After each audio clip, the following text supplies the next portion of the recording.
जय हिंद सर। जय हिंद बच्चों, इस समय आप लोग महामना इंस्टीट्यूट के यूट्यूब चैनल से जुड़े हुए हैं और इस चैनल में मैं आप सबका स्वागत करता हूं। आज हम लोग class 11th mathematics Hindi medium NCERT book के 15th चैप्टर सांख्यिकी यानी स्टैटिक्स के प्रश्नावली 15.1 के क्वेश्चन नंबर 9 को देखने जा रहे हैं। क्वेश्चन नंबर 9 और 10 को शुरू करने से पहले आप देखें, जैसे 9 सॉल्व होगा वैसे ही 10 सॉल्व होगा। तो देखें, हम एक बताते हैं, दूसरा आप लोग सॉल्व करिएगा। देखिए क्या करना है, इंस्ट्रक्शन जो इसमें दिया हुआ है, प्रश्न 9 व 10 के आंकड़ों के लिए माध्य के सापेक्ष माध्य विचलन ज्ञात कीजिए। तो माध्य को आप जानते हैं यक्स बार से रिप्रेजेंट करते हैं और माध्य को ज्ञात करने के लिए हम सिग्मा एफ आई एक्स आई अपान सिग्मा एफ आई करते हैं तो माध्य निकल जाता है, यक्स बार निकल जाता है। और अगर माध्य के सापेक्ष माध्य विचलन ज्ञात करना हो तो sigma F I mod X I minus X bar upon sigma F आई होता है। एक बात आपको ध्यान में रखना है, सबसे पहले आपने अवर्गीकृत आंकड़ों को देखा था।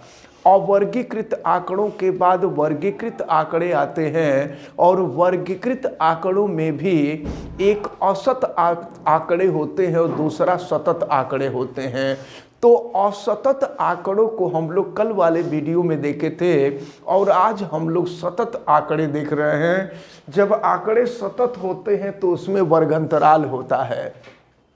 वर्गांतराल से ही पता चलता है कि आंकड़े सतत हैं। तो चलिए हम शुरू करने जा रहे हैं। माध्य के सापेक्ष माध्य विचलन ज्ञात करना है।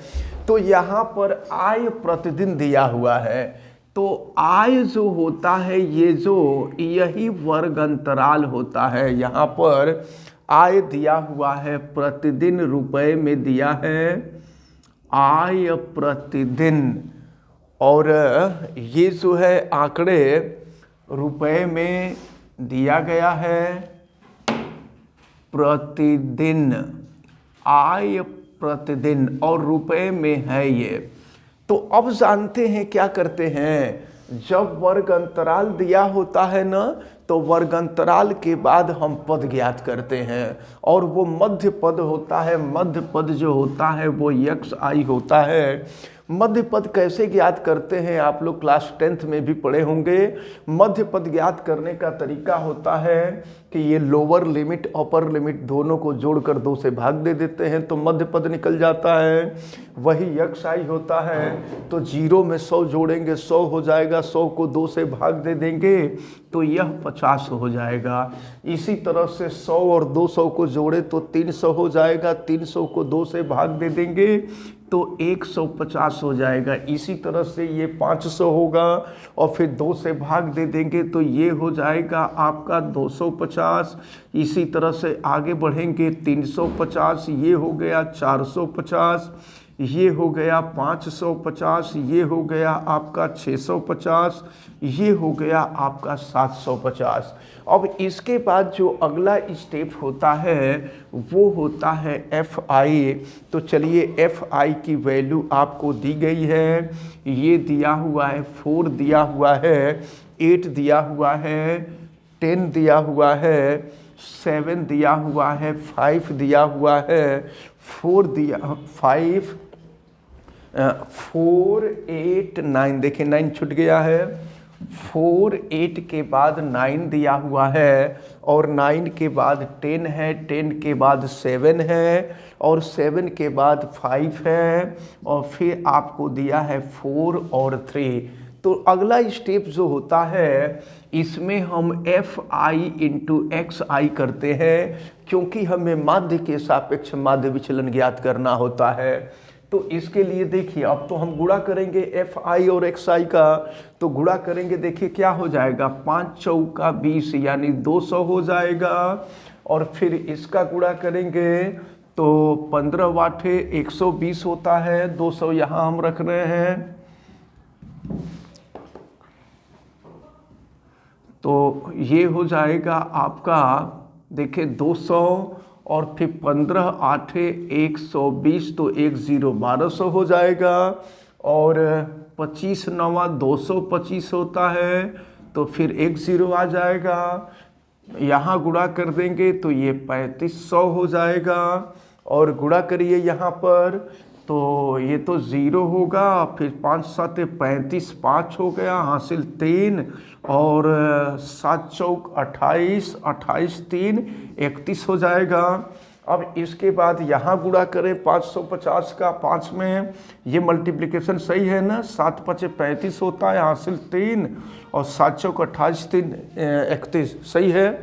तो अब जो है यहाँ गुणा कर देंगे 5 का, तो ये 0, 5 5 25 के 5 हो गया, हासिल 2, और 5 5 25 और 2 हो जाएगा 27, 2750 हो गया। फिर यहाँ गुणा कर दें अगर हम 4 से, तो ये 0 हो जाएगा, ये 4 5 20, ये भी 0 हो जाएगा 2, और 4 6 24, 24 और 2 हो जाएगा 26, 2600 हो गया।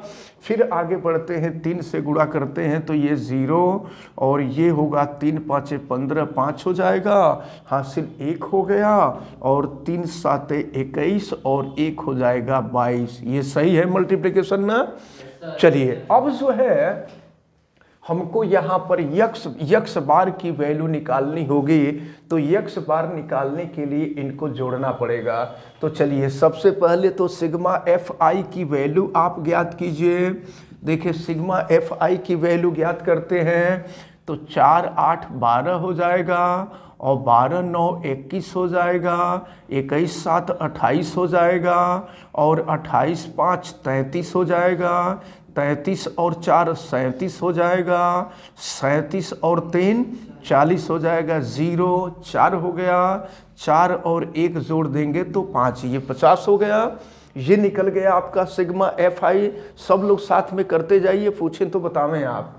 और अब यहाँ पर सिग्मा एफ आई एक्स आई, चलिए जोड़ लीजिए, यहाँ पर जोड़ा जाए तो ये हो गया आपका 0, और ये देखें 5 5 10, 5 15, 5 20, 0 2 हो गया। और फिर ये होगा 2 2 4, 2 6, 2 8, 8 5 13, 13 1 14, और 14 7 21 हो जाएगा, और 21 6 27, 27 2 28 के 8 हो जाएगा, 27 2 29 सही है ना, ये 9 हो जाएगा। देख चेक कर लीजिए फिर, 2 2 4, 2 6, 2 8, 5 13, 13 1 14, 14 7 21, 21 और 6 27, 27 2 29 9 हो गया। और फिर 2 बचा, तो 2 1 3, 3 2 5, 5 3 8, 8 3 11, 11 2 13, 13 2 15, 15 2 17 हो गया। ये हो गया आपका। अब इसके बाद यहीं पे हमको एक्स आई एक्स बार की वैल्यू निकालनी पड़ेगी। तो एक्स बार की जो वैल्यू होगी वो sigma F I upon X I होती है। तो ये हो गया आपका 17,900। तो देखें 17,900 बटा में हो जाएगा 50। तो अगर हम 0 से 0 को कटा दें तो ये हो जाएगा आपका 1790, और बटा में हो जाएगा 5। तो भाग दीजिए ज़रा, आप देखिए 1790 में 5 से भाग दीजिए, देखिए 5 तिहाई 15 हो जाएगा, ये हो गया 2, और फिर 5 पचे 25 हो जाएगा, और फिर ये हो गया 4, तो और 5 बटे 40 हो जाएगा, 358 हो जाएगा।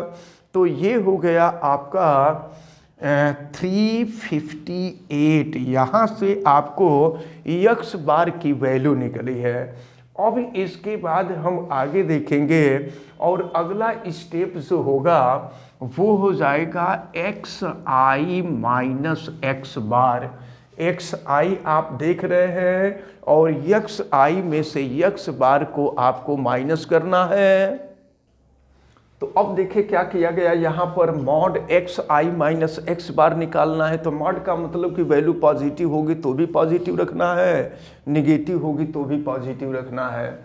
तो अब जो है 50 में से ये एक्स बार की वैल्यू आई है 358, 50 में से 358 घटा देंगे तो ऋण 308 हो जाएगा, लेकिन मॉड ले लेंगे तो पॉजिटिव हो जाएगा।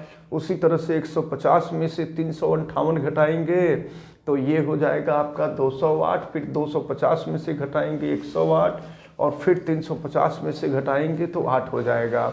अब जब 450 में से घटाएंगे तो 450 में से घटाएंगे तो 92 हो जाएगा, 550 में से घटाएंगे 192 हो जाएगा, 650 में से घटाएंगे तो 292 हो जाएगा, 750 में से घटाएंगे तो 392 हो जाएगा। अब जानते हैं क्या करना है। अब अगले स्टेप में एफ आई, ध्यान दीजिएगा थोड़ा सा टेढ़ा होगा, अगले स्टेप में F I into mod X I minus X bar करना है, यानी इनका इसमें गुणा करना है। चलिए गुणा किया जाए, तो गुणा करते हैं। तो यहाँ पर 4 से गुणा करेंगे तो 8 चौका 32 हो जाएगा और फिर 4 तिहाई 12 हो जाएगा, 1232 हो जाएगा। 8 का गुणा करिए तो 8 अठाई 64 हो जाएगा और फिर 8 दूना 16 हो जाएगा ये। फिर 9 से गुणा करिए तो 9 आठे 72 हो जाएगा और फिर 9 का में 9 हो जाएगा। और फिर यहाँ आइए 8 में गुणा करिए तो ये हो जाएगा आपका 80, फिर 92 में गुणा करिए तो 7 दूना 14, 4 हो गया, हासिल 1 और 7 नवा 63, 63 और 1 हो जाएगा 64। फिर 192 में 5 से गुणा करिए तो ये हो जाएगा 5 दूना 10 हो गया और 10 हासिल 1 और फिर 5 नवा 45, 45 और 1 46 हो गया, फिर 4 बचा और 5 का 5, 5 4 9 हो जाएगा। और फिर 292 में कीजिए 4 से गुणा तो 4 दूना 8 हो जाएगा, 4 नवा 36 के 6 हो जाएगा, फिर हासिल 3 और 4 दूना 8, 3 11 हो जाएगा। अब इसके बाद 392 में 3 से गुणा कर दिया जाए तो 3 दूना 6 हो जाएगा, 3 नवा 27 के साथ 3 दूना 6, 3 नवा 27 के साथ हासिल 2 हो गया और फिर तितली के 9 और 2 हो गया 11। तो ये हो गया आपका 1176। तो इस प्रकार जो है, अगर यहाँ पर हमको अब माध्य विचलन निकालना होगा माध्य के सापेक्ष, तो ये हो जाएगा आपका sigma F I mod X I minus X bar. तो ये वैल्यू हमने रखा है 7896 और ये वैल्यू हमको एक्स बार नहीं, देखिए गलत किया गया है, यहाँ पर एक्स बार से नहीं सिग्मा एफ आई से डिवाइड करना है ना, सिग्मा एफ आई से डिवाइड करना है। तो सिग्मा एफ आई की जो वैल्यू है ये है आपका 50 से डिवाइड करना है।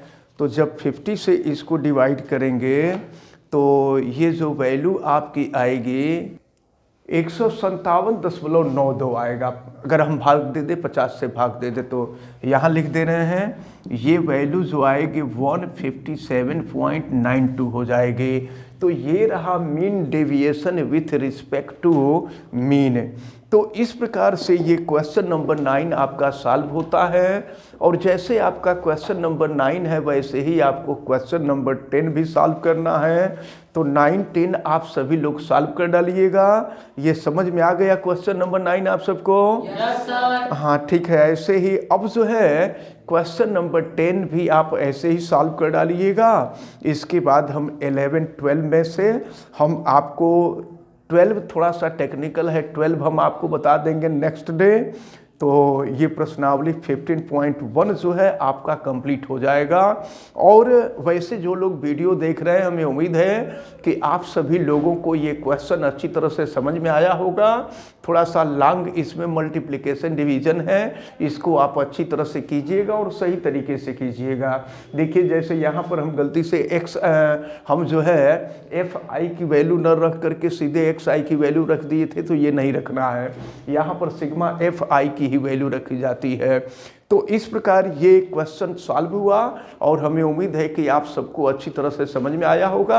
आप वीडियो को लाइक ज़रूर कीजिएगा और अगर आप चैनल पे नए हैं तो चैनल को सब्सक्राइब कर लीजिए, बेल आइकन को प्रेस करें और अगर किसी प्रकार की कोई दिक्कत समझ में आती है तो आप हमें कमेंट करके बतावें भी और वीडियो को मैक्सिमम स्टूडेंट तक शेयर करें। आप सभी लोगों का बहुत बहुत धन्यवाद। जय हिंद।